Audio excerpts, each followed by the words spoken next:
Chhattisgarh express में आप सभी का स्वागत है। नमस्कार, मैं आपके साथ के किराना, टोटल टीवी देख रहे हैं आप। मुख्यमंत्री भूपेश बघेल की अध्यक्षता में अहम बैठक हो रही है। मंत्री परिषद की बैठक के लिए कई महत्वपूर्ण निर्णय लिए गए हैं, यानी कि इस बैठक में कई महत्वपूर्ण निर्णय लिए गए हैं। मंत्री परिषद की बैठक में लिए गए हैं कई महत्वपूर्ण निर्णय। कैबिनेट की बैठक में मीडिया कर्मी सुरक्षा विधेयक को मंजूरी, यानी कि मीडिया कर्मियों को सुरक्षा प्रदान कराने को लेकर भी विधेयक पास किया गया, उसको मंजूरी मिल गई है। कॉमनवेल्थ गेम्स में सिल्वर जीतने वाली आकर्षी अब डीएसपी होंगी। विधानसभा सदस्य वेतन पेंशन विधेयक 2023 के प्रारूप का अनुमोदन किया गया। भू राजस्व संहिता 1959 के विधेयक 2023 के प्रारूप का अनुमोदन किया गया। छत्तीसगढ़ नक्सलवाद उन्मूलन नीति का अनुमोदन किया गया है।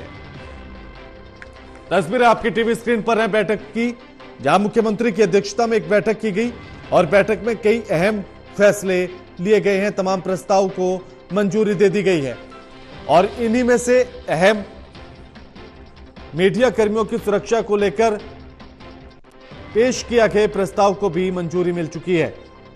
छत्तीसगढ़ सीएम भूपेश बघेल की अध्यक्षता में अहम बैठक, मंत्रिपरिषद की बैठक के में लिए गए हैं कई महत्वपूर्ण निर्णय और मीडिया कर्मी सुरक्षा विधेयक को मंजूरी। कॉमनवेल्थ गेम्स में सिल्वर जीतने वाली आकर्षी अब डीएसपी हैं।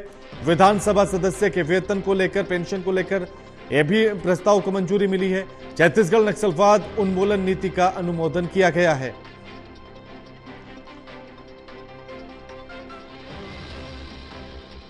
इस खबर पर हमारे साथ हमारे संवाददाता नीरज तिवारी जुड़ गए हैं। नीरज, मुख्यमंत्री की अध्यक्षता में एक बैठक हुई जिसमें तमाम अहम फैसले और तमाम प्रस्ताव को मंजूरी दी गई, क्या कुछ जानकारी है नीरज? बिल्कुल के मैं बता दूं आपको, मुख्यमंत्री भूपेश बघेल ने कैबिनेट की बैठक ली है। सबसे बड़ी बात तो बता दूं, छत्तीसगढ़ में विधानसभा का बजट सत्र चल रहा है और बजट सत्र के दौरान ही विधानसभा परिसर में मुख्यमंत्री ने कैबिनेट की बैठक बुलाई थी। सत्र की कार्यवाही शुरू हुई सुबह 11 बजे और 11 बजे के पूर्व जो बैठक हुई, इसमें सबसे बड़ा यदि फैसला कहा जाए के छत्तीसगढ़ के लिए, तो छत्तीसगढ़ में पत्रकार सुरक्षा विधेयक 2023 के प्रारूप को अनुमोदन दे दिया गया है कैबिनेट के द्वारा। पिछले दिनों लगातार पत्रकारों पर एफआईआर के मामले सामने आ रहे थे और उसका जमकर विरोध भी हो रहा था। इस पूरे मामले को लगातार विपक्ष भी उठा रहा था, पत्रकार भी लगातार मांग कर रहे थे कि मीडिया को लेकर के, मीडिया समूह से जुड़े लोगों को लेकर के कोई कानून राज्य सरकार बनाए, और उसकी तैयारी राज्य सरकार ने शुरू कर दी थी। इसके प्रारूप को तैयार कर लिया गया था, आज उसका अनुमोदन कर लिया गया है। यानी ये कहा जा सकता है कि बजट सत्र के दौरान ही ये विधेयक जो है वो पास हो जाएगा। इसके अलावा यदि बात करें अन्य फैसलों की कैबिनेट के, तो जो व्यक्ति आवासहीन हैं छत्तीसगढ़ में, उनको पट्टाधिकार विधेयक जो है वो सरकार लेकर के आ रही है, उनको पट्टा देगी छत्तीसगढ़ सरकार। इसके अलावा जो माल और सेवा कर है, उसमें भी राज्य सरकार ने संशोधन का प्रस्ताव लाया है।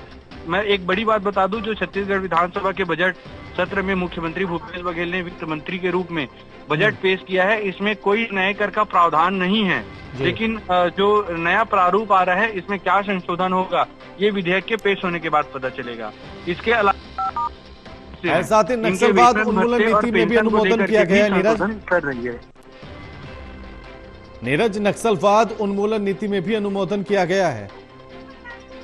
जी के बिल्कुल, नक्सलवाद उन्मूलन नीति का भी अनुमोदन छत्तीसगढ़ कैबिनेट ने किया है। और मैं बता दूं, छत्तीसगढ़ में जो नक्सलवाद की समस्या है, इससे निजात के लिए लगातार सरकार जो है वो अभियान चला रही है। बहुत सी सुविधाएं जो नक्सलवाद छोड़ करके लोग सामान्य धारा से जुड़ रहे हैं, उनको मूल धारा से जुड़ने पर सरकार की तरफ से विशेष लाभ दिया जा रहा है। यहाँ तक कि नौकरी का भी प्रावधान है। इन सब को लेकर के इस पर और ज्यादा लोग जो है वो नक्सलवाद को छोड़ें और नक्सलवाद को छोड़ करके मुख्य धारा से जुड़ें, इसके लिए सरकार ने इस नीति में और संशोधन किया है, जिसका अनुमोदन किया गया है। मैं बता दूं, शिक्षा की जो गुणवत्ता है उसको सुधार करने के लिए छत्तीसगढ़ सरकार लगातार काम कर रही है और इसके लिए 2500 करोड़ रुपए विश्व बैंक परियोजना के तहत छत्तीसगढ़ सरकार जो है वो ले रही है। और जो छत्तीसगढ़ में स्कूल हैं उनको स्मार्ट क्लास में तब्दील किया जाएगा। जी बिल्कुल बिल्कुल बिल्कुल। शुक्रिया नीरज आपका हमारे साथ ये तमाम बातचीत करने के लिए।